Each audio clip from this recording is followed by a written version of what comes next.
Hey everybody, I was going to do actually some step work tonight. I haven't done it in a long time, and I'm going to start over because I didn't finish them last time because really I got into, after step 6 or 7, I really got into the Word of God, and I really didn't finish it when I deleted all my videos. So we're going to start back over at step 1.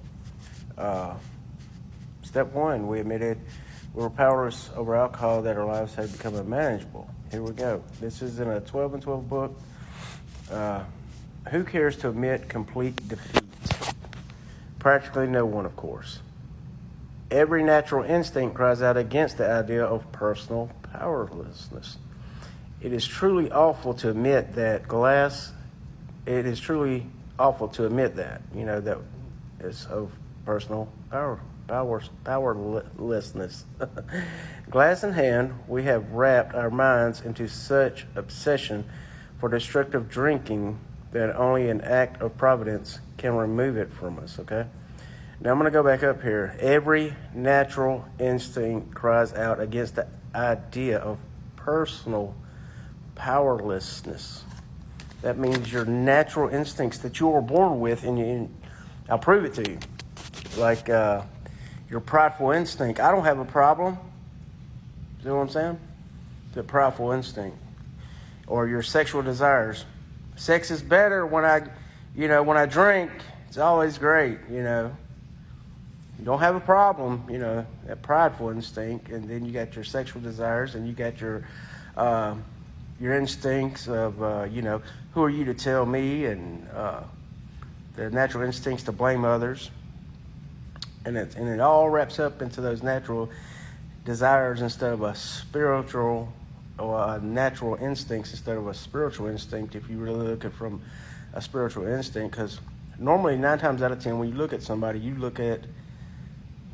don't look at them in the spiritual eyes of God. You always look at them like a fleshy vessel, as a person. You look at them like when they're mean and hateful, or they're doing wrong. You're always quick to judge them. And we are, and I'm guilty of it. Everybody in this world is guilty of it because none of us are perfect. But, I try to work on it every day. And I'm getting better and better and better at it. But, I still fall short every time. And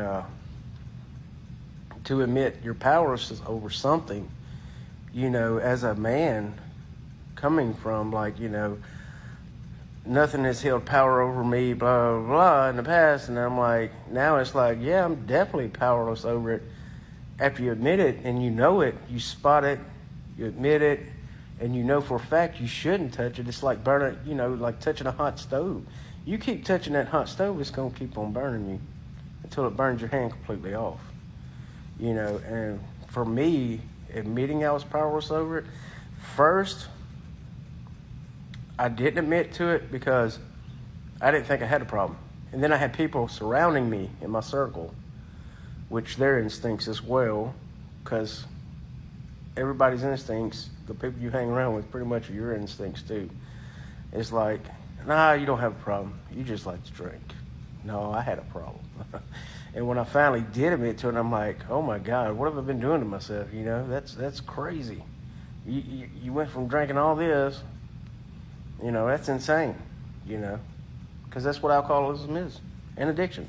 It's insanity, and it drives you insane. It makes you do crazy things. Sometimes they're funny, and sometimes they're not, and sometimes we feel ashamed that we did those things, But admitting that you are powerless over it is the first step. And we have these natural instincts that tell us that, you don't have a problem with it until we can figure out how to break through those natural instincts and actually admit that, hey, I do have a problem with this. I do need to seek help for this. There's AA rooms, there's facilities that you can go to, and not just mental health facilities. There are rehabs out there who have a great staff to help you with giving you tools to cope and learn how to stay away from it, how to get a good fellowship with others who have the same problem as you. And when you walk into these AA rooms, don't feel ashamed to say what is going on in your life or what is going on in your day-to-day basis, don't feel embarrassed, because I'm going to tell you something. 9 times out of 10, whatever's happening to you, somebody else is going to say that happened to them before you even get a chance to talk in the group. Because that's personally what happened to me. Everything that's happened to everybody in that room when I first started going to AA rooms, all of their stories was my stories. We all have the same story. We've all had the same thing happen to us. You're not the first, and you're not alone. Somebody's always out there to help you, but you have to admit to yourself first that you do have a problem.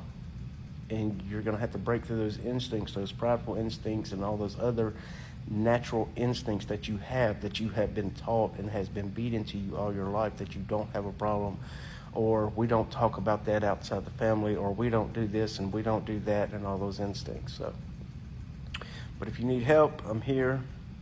If you need a facility to go to, I'm here to help. Anything I can do to help, literature, whatever you need, just hit me up.